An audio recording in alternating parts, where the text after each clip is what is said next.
Welcome, everybody. You know, this is Good News with Deborah. I am so delighted to see you, and I know you are delighted to see me. Now, you know, when you see me, you see good news, you see celebration, you see inspiration. That's what I'm all about, and that is what you are all about. So now, with the good news happening within this COVID-19 pandemic, there are so many negative things, so many contradictions, you know, but I'm here to speak about the right things, the good news, the great stuff that's happening in life. And I would like to say big up to every COVID-19 survivor. You're an overcomer, you made it thus far, and you're a winner, man. And then there are those who lost some loved ones. And I just want to say that my heart goes out to you, your family, your loved ones. And I pray every day for all of us that God will comfort your heart. So that message is from my heart to your heart. So now you guys know that it is Women's Month. And I just want to make some noise for every woman that's made it. You know where you've been. You know where you come from. I know what I've been through. So I make some noise for myself every single day. You go, girl. So I love this thought that says you are wonderfully and fearfully made. You are gorgeous and you are created by God. You've been made skillfully. You've been put together by Him. So God makes no junk. You are no junk. Therefore, you should be treated in a wonderfully and fearfully made mode. So if anybody treats you in a junk kind of mode, you need to speak up, you need to stand up, and you need to say something, girl, because it's diamonds and gold that needs to come out within you. Make some noise for every woman. Woo-hoo. Yeah. And so, better news. I've got some of my good friends here with me, and one good friend I have with me today is none other than Celeste Williams! Woohoo! Cheers! Nice to see you. Lovely to be here. Thank you so much for having so me. excited Wow. to Even speak me. to you. Wow. Yeah. How have you been in the COVID-19? Listen, I've been good. Thank Lockdown. heaven that we are healthy and we haven't had any in our immediate family. We haven't had a meeting with COVID yet. But it's so sad to see the effect that this pandemic has had on it's the like people you're around really us. feeling like it's your own. It's terrible. It's devastating, and it can be depressing, you know. But I'm happy that I'm a positive person, and even in the bad times, one can see that the good will come out. How have you been surviving within the COVID-19 pandemic as a musician? I see this time as a time of renewal.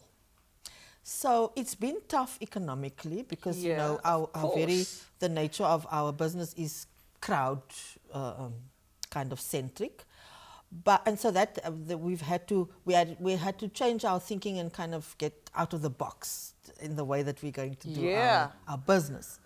But it's been a fantastic challenge for me, and we're making it work. We're getting there, and also a growing. Yeah, absolutely, like a forced growing. Exactly, you know? it expanded you. Yeah, very quickly. A good thing. Now, Celeste Williams, guys, is a phenomenal muso. She's a mother. She's a woman. She's just amazing. I've known her for many years. But the great thing now for me is, well, before I ask you that, just describe Celeste Williams, because I know you as all of that. But who do you say Celeste Williams is? Celeste Williams is a fabulous product of Namibia. Come on now. And South Africa, and the world, I must say. I was born in Namibia, in Swakopmund, my favorite town. Still, beautiful place, huh? And my formative years were kind of in Namibia, but then I grew up in Cape Town for the most part since teenage years. And so I am your girl next door. Yeah. who's ventured into a lot of stuff and made it work. So I'm enjoying all the things that I have encountered in life so far. I'm a mom, I'm a musician, I am... Hey, and an actress now. An actress. I was like, say what? What's next? Now, Yeah. Celeste Williams is currently on a television series called Melody. Yes. Tell us more about that. How did that happen for you? Listen, that was a surprise even to me because it wasn't something that I would have chosen for me firsthand. But it came, I believe that God sends us these things, you know, at the right time. Everything happens at the right time. So I was doing music in the Seychelles nogal at the time when this melody conversation started. And initially I thought, nah, man, they're talking to the wrong person, you know. They cannot be, because I'm not an actress. But eventually, after the initial meetings with directors and things, you know, I actually realized that it was the perfect role for me. Wow. Yeah. Because it made me look at myself differently. Yeah. And it made me appreciate a lot of stuff about me. So Melody is basically about a young, the plight of a young girl, young woman, who grows up in very poor surroundings. She is probably everything that poverty can be. That's right. But she has a dream to be a monster musician, because her being a musician will bring her family out of the poverty. And so it's her journey, you know. She encounters Auntie Flory, who is my role. Auntie Flory is her teacher. A music teacher. Yeah, music teacher. And Auntie Flory, initially Auntie Flory must teach her about music, but it turns out to be so much more. Yeah. About life and everything. And just, what are the similarities between you and Auntie Flory? Because I was watching it, I was like, but this is Celeste, isn't it? There are lots we are very similar. We are very similar. Auntie Flory, I think that's what also drew me to the characters, because I could see myself in this woman. I care about young people the same way that Auntie Flory does. I teach like Auntie Flory does. I thought I was ready to retire as Auntie Flory had, but I'm not there yet. No. No. There's too much to give, too much gold, too much diamonds. So yeah, we are very similar. She made some choices, Auntie Flory, in her youth that I might not have, you know, I didn't. But essentially, at the core, we are very, very similar. Wow, that's phenomenal. And it's like you never knew what beauty lies up ahead. That's why. Just in life. Yeah. This is Good News with Deborah Pearl. Keep watching.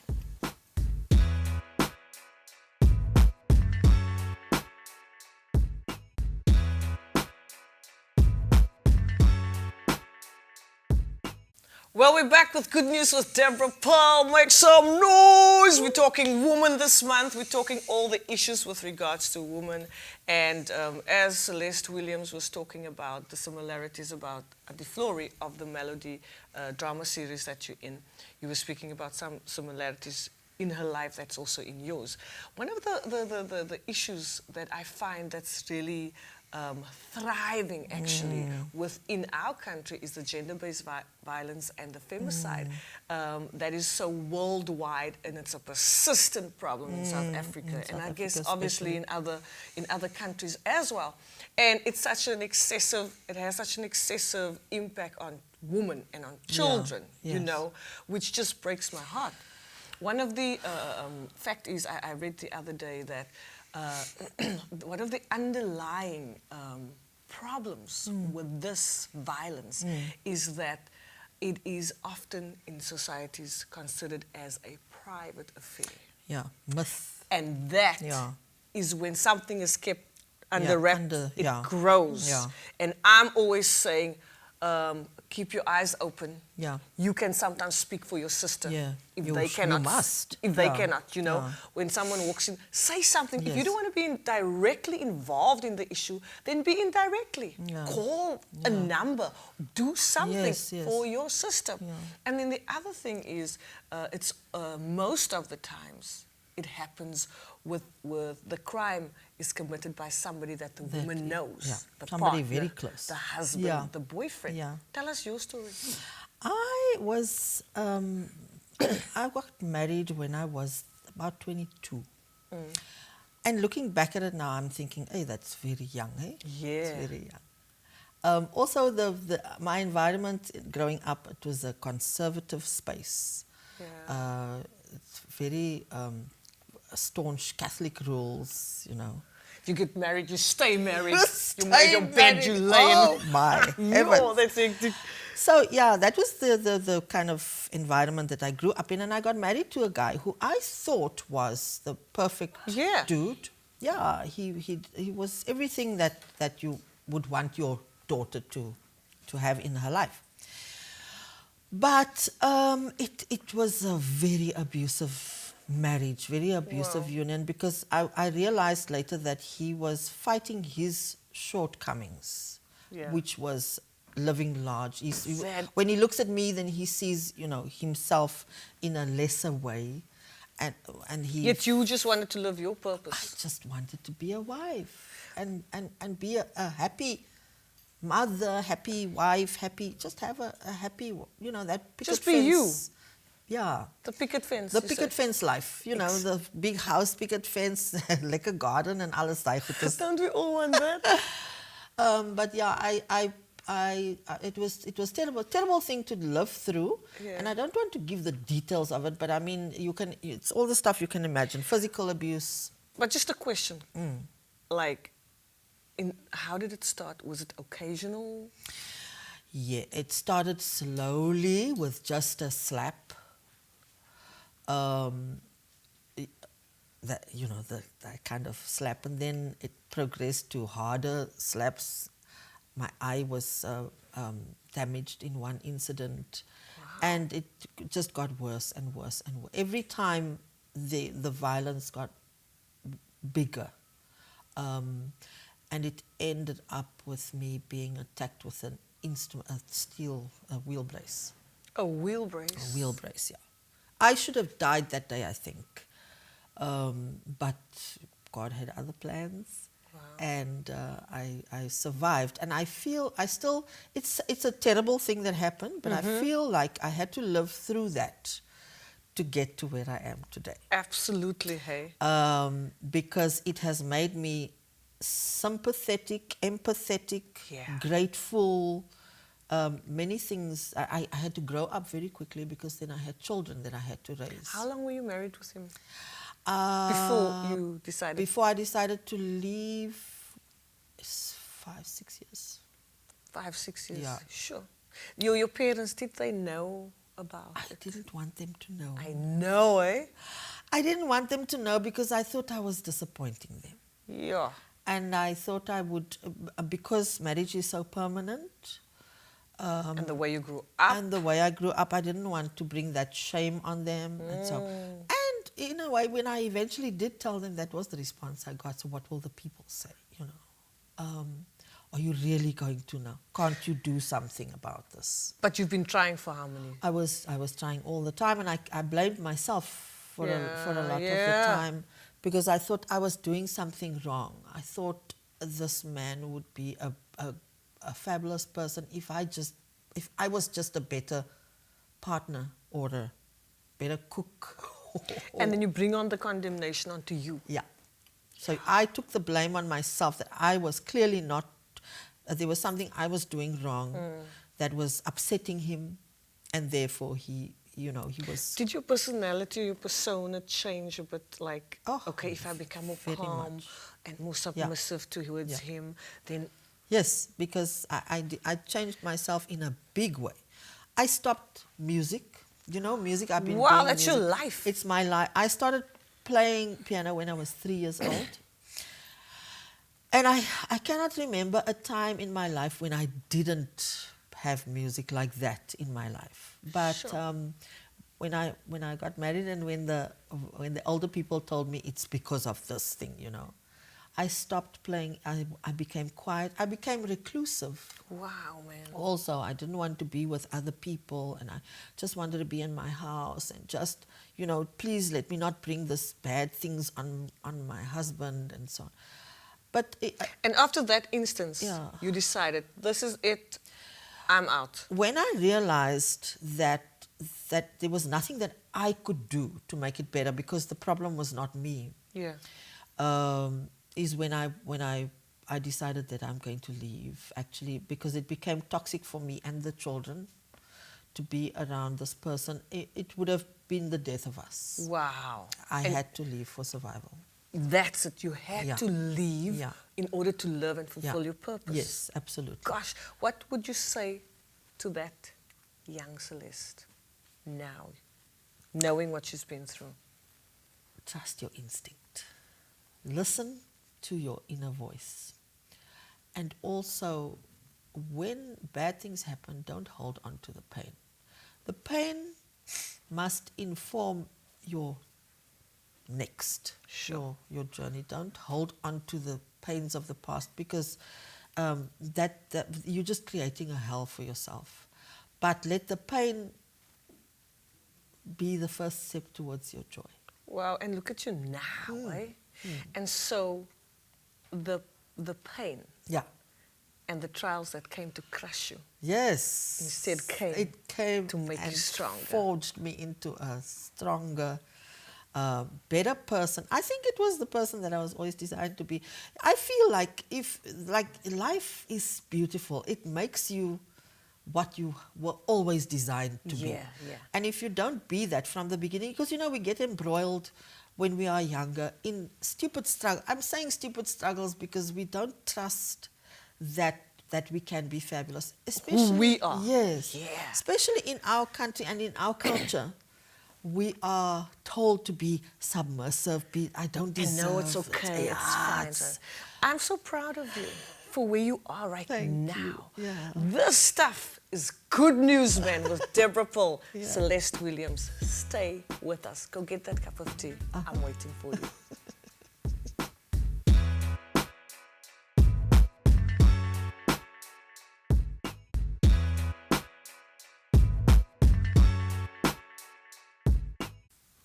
Deborah Paul, good news. We're back. We'll always bounce back. Just like Celeste Williams. You always bounce back bigger and better. Absolutely. So now you have kids, right? Yes, How many kids? Five.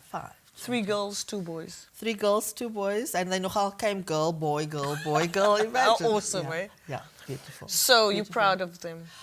I am as proud as a mother can be of my children. You know why? They've had to grow up with very challenging circumstances, and they could have succumbed to the byproducts of that, and following that pattern. Yeah, man. But thank God that I have had a beautiful support system. That's awesome. And that the village that I have found myself in has managed to raise 5 beautiful adults. Turn them into beautiful adults. I'm so proud of my girls and boys. The boys especially, because we've made a very concerted effort. It's that thing of living intentionally. That's it. That I decided to intentionally skill my boys to be fabulous men. To be beautiful partners to their whomever they choose, to just be everything that a man was designed to be, which God doesn't make mistakes. No. And he never designed somebody to be so caught up in their own web of the lies that. But now this is the thing about you. Yeah. You teaching them that lesson. Yes. If you had to stay stuck in your pain and your hurt, you can't are putting it over onto your children. Yes. You understand? Because they see your ways, they see what you and say, so they hold on to that and they repeat. Yes. Instead, you shifted that. Yeah. What was the lesson, like the intentional lesson that you taught them? Respect. Yeah. Respect yourself. Respect everybody that you meet, everyone. Yeah. And respect the journey that they are following, because I also feel that we are being sharpened as we breathe, Every breath is a step towards some form of fabulousness. For some of us, it takes us through a very painful journey. For others, it's not as painful. I don't believe that it must be all pain. You must experience some hardship because it's Totally. iron sharpens iron, you know that. Yes. But I believe that we can teach our children to make better choices. My past must inform their future. Come on, you're preaching good now. Woo. So I want their lives to be my life must inform their lives. They don't have to go through the same issues that I have to. Sure. That is why I need to share with them the struggles that I went, the choices I made, why I made this choice, and why I feel that they don't have to make those choices again. Make your own mistakes. Don't make the mistakes that I made for Pete's sake, you know. But I am so, you are such a woman. Yeah. And I commend you for that. Thank you. And the fact that you took all the mistakes and you made an intentional decision. Yeah. This is how I'm going to live my life. You know, you wrote a song. For women. What was it about? The song was also a result.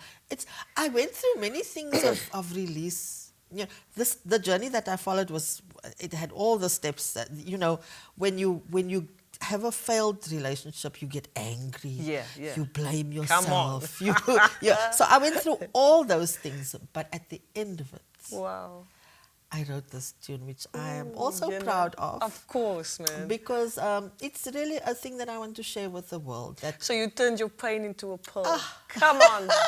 Talk That's about why you it. Deborah Pearl. Talk about it.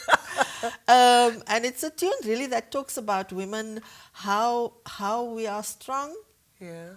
And we give this face of strength to the world, but inside we are battling with so many things, and sometimes we keep stuff in the closet that we really shouldn't be keeping in the closet. We must give people a chance to help us. Yeah. There's help out there. Help is with you. Turn to the left, turn to the right. Your sister will assist you, empower you. Thank you so much for being with me. Welcome. We are going to be playing out with a song. Exactly, it's called Say. It's called She's There. She's there. Yeah. She's where? She's there. Not wherever you can find her. She's there, and she's there for you. Yes. Thank you so much for watching. Celeste Williams. She is so much. You're so much thanks, fun. Dave. Such a powerhouse. Deborah Pearl, good news. Keep watching. Next week, I'll be joining you. Peace.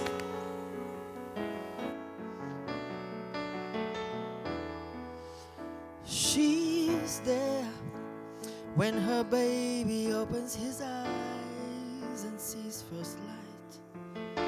She's there when he needs a little comfort in the night. She's there when he wants to know everything will be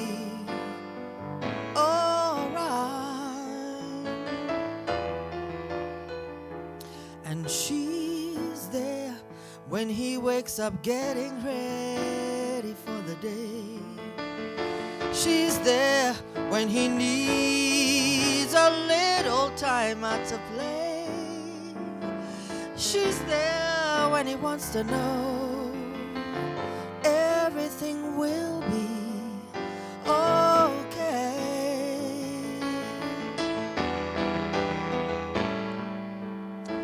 And yet she never talks about how she's worried, hoping everything will just work out. Say that it is so. She's a sister, the one who cares. Say that it is so. Going places no one else would ever dare. Say that it is so. She's your mother, the one who holds you up. Say that it is so. And she never boasts about it. But who's there when her mirror shows the colors of his fight? Who's there when she needs a little comfort in the night? Who's there even when she knows that everything is not alright?